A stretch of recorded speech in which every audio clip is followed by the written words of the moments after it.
마가복음 9장 1절로 9절까지 말씀. 또 그들에게 이르시되 내가 진실로 너희에게 이르노니 여기 서 있는 사람 중에는 죽기 전에 하나님의 나라가 권능으로 임하는 것을 볼 자들도 있느니라 하시니라. 엿새 후에 예수께서 베드로와 야고보와 요한을 데리시고 따로 높은 산에 올라가셨더니 그들 앞에서 변형되사 그 옷이 광채가 나며 세상에서 빨래하는 자가 그렇게 희게할 수 없을 만큼 매우 희어졌더라. 이에 엘리야가 모세와 함께 그들에게 나타나 예수와 더불어 말하거늘 베드로가 예수께 고하되 라비여 우리가 여기 있는 것이 좋사오니 우리가 초막셋을 짓되 하나는 주를 위하여 하나는 모세를 위하여 하나는 엘리야를 위하여 하사이다 하니 이는 그들이 몹시 무서워하므로 그가 무슨 말을 할지 알지 못함이더라. 마침 구름이 와서 그들을 덮으며 구름 속에서 소리가 나되 이는 내 사랑하는 아들이니 너희는 그의 말을 들으라 하는지라. 문득 둘러보니 아무도 보이지 아니하고 오직 예수와 자기들 뿐이었더라. 그들이 산에서 내려올 때에 예수께서 경고하시되 인자가 죽은 자 가운데서 살아날 때까지는 본 것을 아무에게도 이르지 말라 하시니. 아멘. 이 말씀의 축복과 은혜가 저와 여러분과 우리의 남은 인생에 함께하게 되기를 축복하고 임종을 맞을 때는 꼭 이 말씀이 이루어지게 되기를 주님의 이름으로 축원합니다. 임종 맞을 때 이 말씀이 안 이루어지면 그 영혼은 지옥 갑니다. 교회 다녀도 지옥 갑니다. 무섭죠? 평생 예수 믿는 것 같았는데 진짜 배기가 아닌 거예요. 교회 안에는 알곡이 있고 가라지가 있고 쭉정이가 있습니다. 알곡은 정말 거듭난 사람이라는 것이죠. 두 번째는요, 이제 알곡은 가라지는 뭐냐면 종자가 다른 겁니다. 가라지는 피라고 하죠. 우리는 피고 이스라엘은 가라지라고 하는데 미래에 자라는 다른 품종의 그런 것들이 이제 자라서 뿌리를 길게 해서 그런 것들이 이제 우리는 가라지 피라고 하고 저기 가라지라 그럽니다. 근데 알곡이 밀과 우리나라에 말하는 벼와 피는 종자가 다른 거지 않습니까? 종자가 다른 거고. 근데 쭉정이는 뭐냐 하면 같은 벼예요. 같은 벼인데 여름을 지나면서 폭염을 지나가다가 뭐 잘못됐다든지 비가 잘 안 맞았다든지 수학기에 태풍이 왔다든지 이러면은 알이 피기는 피는데 알이 들어있지 않는 것을 쭉정이라고 합니다. 신앙생활을 하면서 예수님 안에서 우리 모두 거듭나야 합니다. 할렐루야. 거듭나야 됩니다. 하나님이 택했다 안 택했다 장로교단의 교리 택할 수도 안 택할 수 있고 감리교는 택한 게 어딨노? 사람이 선택하는 거지 이런답니다. 하나님은 다 택했고 사람이 하나님의 선택에 반응할 때 그때 구원의 역사다. 감리교의 주장이에요. 택했다 안 택했다 중요하지 않습니다. 결과로 나타나는 건 뭐냐면 내 안에 거듭남이에요. 할렐루야. 택했든지 안 택했든지 내 영혼에 거듭남이 일어나면 그 모든 말씀을 다 이룬 겁니다. 자, 그런데 그 택함받은 구원받은 중생한 사람이 인생을 살아가면서 어려움을 겪고 문제를 만나고 뛰어넘어가면 자기 안에 알이 찹니다. 신앙은 그렇습니다. 신앙은 문제와 어려움을 지나가면서 어떻게 믿음으로 대응하느냐에 따라서 알곡이 되느냐 알곡이 아닌 쭉쟁이로 그냥 남아있느냐의 차이를 나타내요. 장렬하는 태양빛을 견뎌내듯이 나락이 견뎌내듯이 태풍 비바람이 몰려와도 그 쓰러지지 않고 꼿꼿하게 베이사기 견뎌내고 그러듯이 세상 풍파 속에서 헤쳐헤쳐 나가는 여정을 지나다 보면 우리는 자라나게 됩니다. 그때 알곡이 되는 거예요. 할렐루야. 알곡 신자 되기를 예수 이름으로 축복합니다. 근데 이게 교회 안에는 교회를 다니면서 종교로서 불교의 절에 가든지 또는 어디 가든지 그냥 취미생활 하듯이 종교를 하나 가져야 되겠다라고 할 때 기독교라는 종교를 택한 것은 참 축복의 기회입니다. 불교라는 종교는 죄에 대해서 말하지만은 그 죄를 극복할 수 있는 은혜가 없어요. 그 죄를 용서받을 수 있는 은혜가 없습니다. 그래서 구원이 없는 거예요. 기독교는 여기 분명히 구원의 진리가 있어요. 피 묻은 십자가의 은혜를 선포하고 그 십자가의 영광을 지금 날마다 말할 때마다 우리 주님께서 사람들의 영혼을 보혈의 피로 덮으시고 깨우치시고 새롭게 하시는 은총을 베풀어 주십니다. 그런데 이 변화에 대한, 이 구원에 대한 얘기를 하는데 자신의 마음에 나는 종교로서 기독교를 택했어 하면서 그냥 예배 한번 드리고 그냥 집에 돌아가시고 예배 한번 드리고 집에 돌아가면 그 사람은 영혼의 깨어짐, 거듭남을 경험하지 못하게 됩니다. 거듭남을 경험하지 못하게 됩니다. 예수님이 12제자 가운데 한 명의 제자가 가룟 유다가 중생, 거듭나지 못한 영혼이에요. 거듭나지 못한 영혼이 마지막 인생의 위기가 닥쳤을 그때 예수님 팔려고 하는 마음이 불쑥 일어났습니다. 사단이 그의 마음속에 그 마음을 넣었어요. 그때 주님의 말씀이 들려집니다. 너희 중에 한 명이 나를 팔 거다.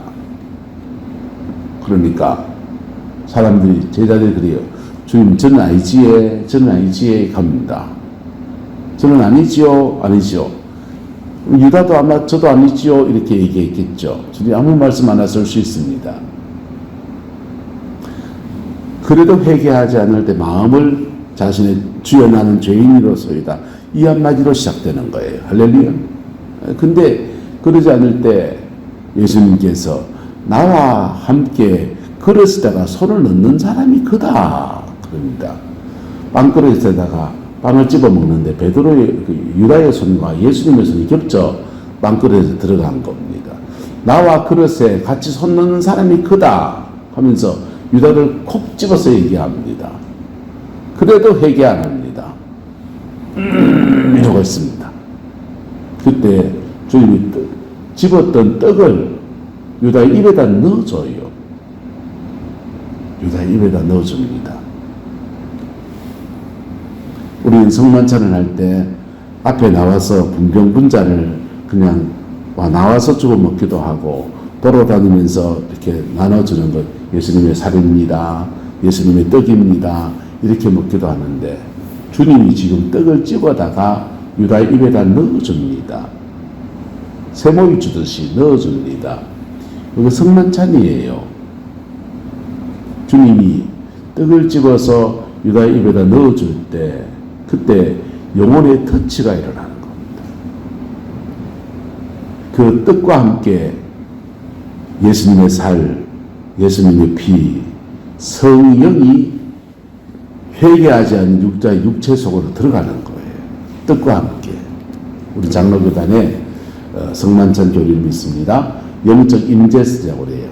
그 잔 떡 안에 예수님의 성령이, 주의 성령이 함께 임해서 역사한다는 겁니다. 그래서 성만찬을 잘 믿음으로 하면요, 질병의 치유도 일어나고요, 원수마귀 떠나가는 성령의 놀라운 역사들이 일어나요.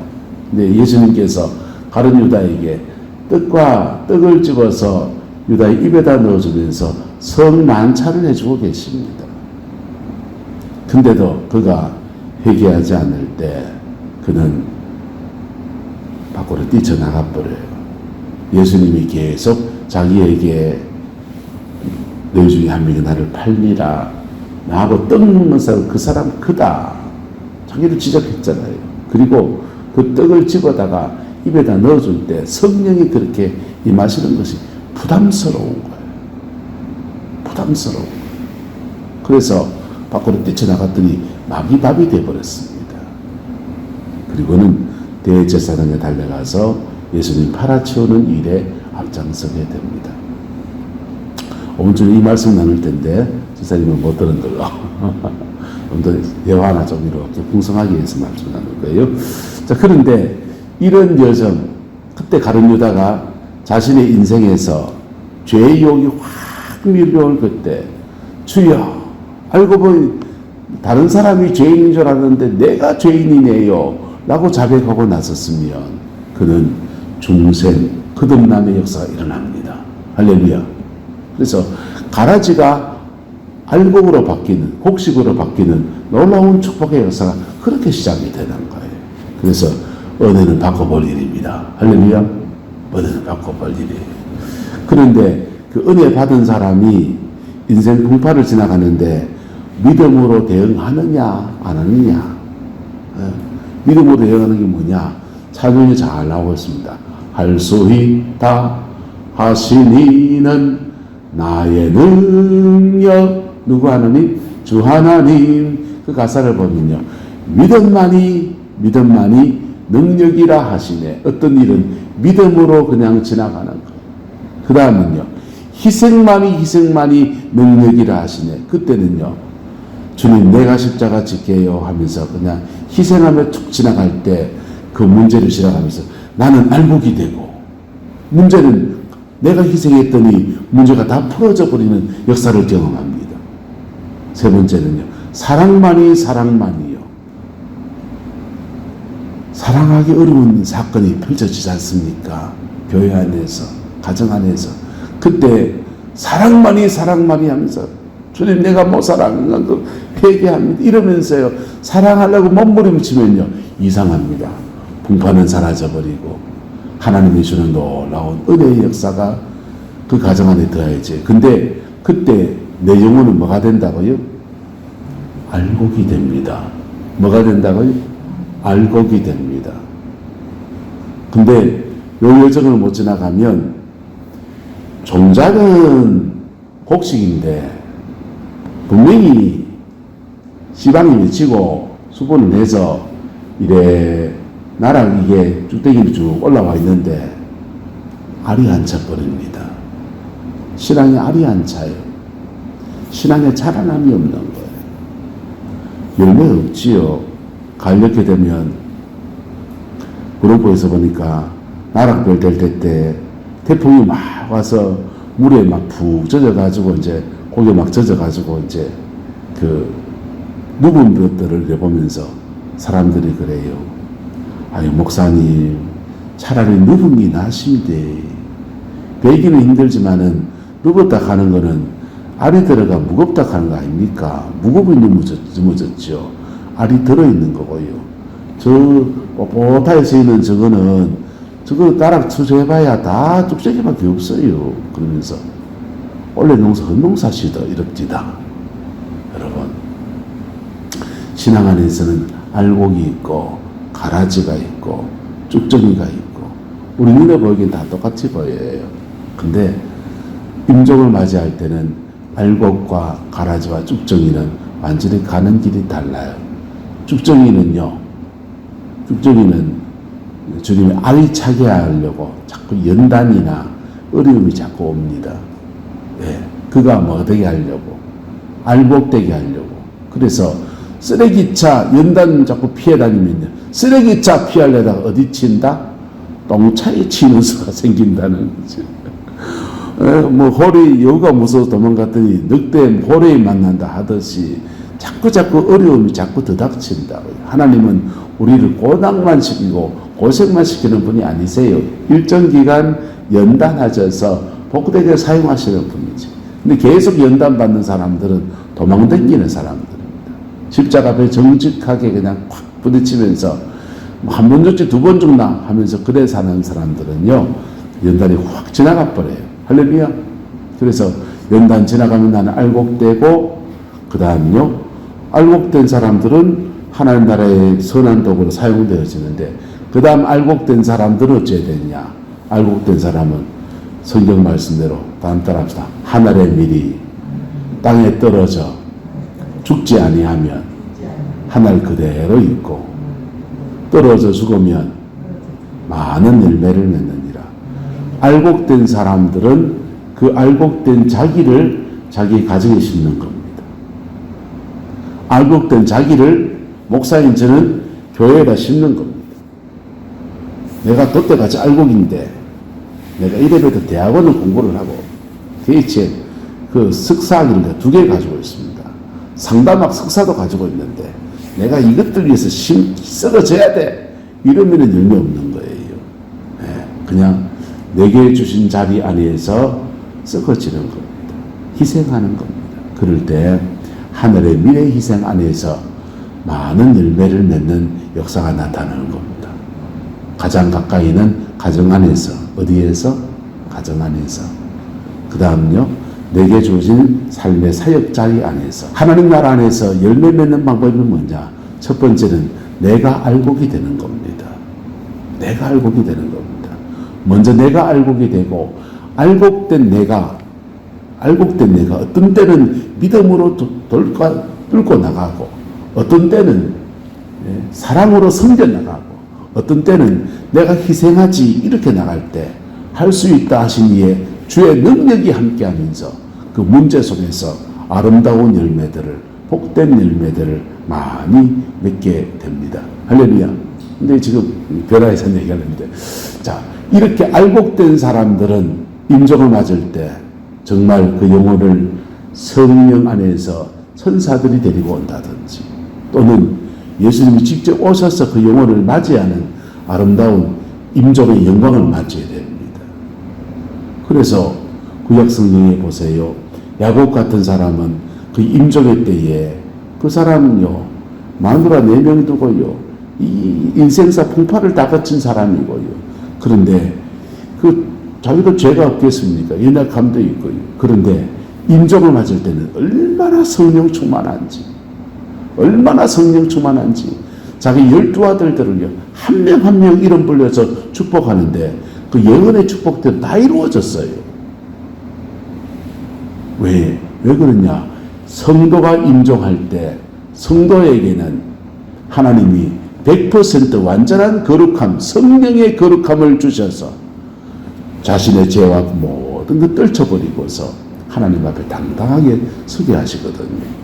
변화산에 올라가는 것은, 이것은 살아있는 동안에도 경험할 수 있는데, 변화산에 올라가는 것은 그냥 가는 게 아니라 내가 변화되어지면서 가든지 변화된 사람을 데려가든지 그래 가거든요. 전당도 그렇습니다. 전당도 우리 예수 믿는데 있지만, 우리는 성령이 계셔서 구원의 확신은 있지만, 그러나 이것 가지고 전당 가는 거 아니에요. 이 연약함이 있는데 하나님의 은혜가 임종을 맞을 때는 완전한 거룩함을 저와 여러분에게 부어주십니다. 그 거룩함으로 하나님 앞에 당당하게 서게 하시는 거예요. 이것을 살아있는 동안에 경험할 때도 마찬가지예요. 성령 안에서 깊은 회개를 하고, 그리고는 영혼이 정결해지는 은혜를 경험하고 난 뒤에 하면서 천국을 쑥 갔다 오기도 하고 쑥 오기도 하고 그러는 겁니다. 할렐루야. 제가 친한 목사님 중에 장재천 목사님이 회개하다가 전당 갔다 오셨는데 다음 주에 바로 같이 모시겠는데, 전당 갔다 와서 하나님이 그의 갔다 와서 하는 말이 그래요. 자신의 영혼의 완전한 변화와 함께 가는 것. 할렐루야. 임종 때도 그렇습니다. 임종 때도 건해 주십니다. 나 같은 놈이 어째 전당 가겠노? 갑니다.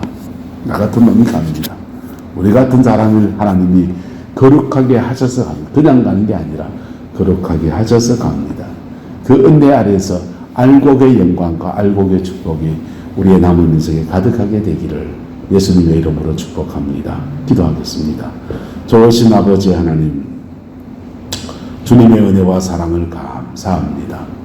날마다 예수 그리스도 그 이름 안에서 승리하는 은혜가 있게 축복하여 주시고, 주님의 영광을 넉넉히 이루어내는 은혜가 있게 우리 하나님 인도하여 주옵소서. 주의 사랑 안에 세워주시고 주의 능력 안에 덮어주시고 하나님의 그 신실함 안에서 온전함의 역사 이루어내는 은혜가 있게 우리 하나님 인도하여 주옵소서. 날마다 주의 영광을 바라봅니다. 날마다 주의 거룩함을 바라봅니다. 날마다 주님의 온전함을 바라봅니다. 하나님, 그 은혜 아래에 넉넉한 구원의 역사, 넉넉한 승리의 역사가 우리의 남은 인생에 풀어지게 인도하여 주옵시고 주의 평강이 함께해 주시기 원합니다. 예수님의 이름으로 축복하며 기도드리옵나이다. 아멘.